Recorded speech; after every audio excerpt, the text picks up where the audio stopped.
Washington Art Commission named Shonda.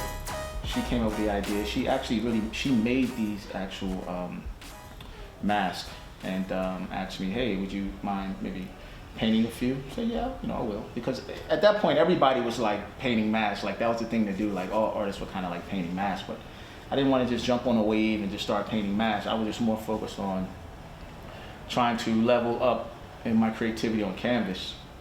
So when she came to me with this idea, I said, yeah, I'll do it. And I just did it with some paint markers, like such here. Just with acrylic paint markers I didn't use any paint brushes or anything, just all paint markers. But it took me a little while because you had to oversaturate it so that the color would stick. So even if you wash these, it still would, you still should get some good wear out of it. It's all hand painted, all done by hand. Yeah, so. These are beautiful. Yeah, they're all done by So hand. tell me what inspires you. What are you inspired by in your works? You know what? Well, really honestly, I'm really inspired by the fact that I'm able to inspire young men, youth, just people in general. Other artists I've seen coming up, like I'm real big fans of like Jean-Michel Basquiat, Pablo Picasso. I remember the first time that I realized I wanted to be a professional artist. I have to thank my parents for this.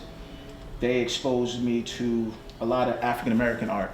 So they would take me to different African-American shows in Philadelphia, New Jersey. And I remember one time I was about 9 or 10 years old.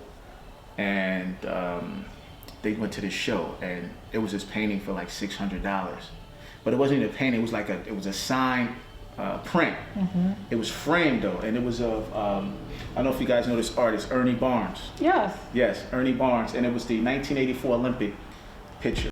We would go to the school, we would target the young men that were exhibiting signs of behavioral issues, and we would work with them, and I would work with them through art.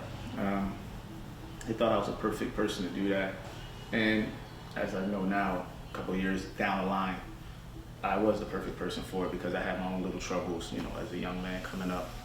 So I had mentors help me and help me develop myself as a young man. So I was able to pay that forward, and I think that the kids took to me because they knew that I understood what they were going through. Mm-hmm. It wasn't like I just had a straight-laced lifestyle and they were like, well, you don't know what my problems are, which I would never recommend anybody not going straight-laced. I think you should go straight-laced, but I think for kids that are having behavioral problems, it's always good to have somebody they can look up to and say, you know what, he had those same issues I had, I'm not alone, and if he could change his life around, I can. Capturing the happiness of the moment is usually what makes an art piece amazing. Yeah, you're right. Instead of you're right. Trying to like master some sort of like aesthetic. Yeah, you're right. You got to paint what's in your heart and what, Absolutely. What makes you go. I mean, if you start to try to, it's like I said, it's great to take examples of what people think they want. That's really good to do because that shows your versatility. Yeah. But you have to have your own signature style somewhere in there.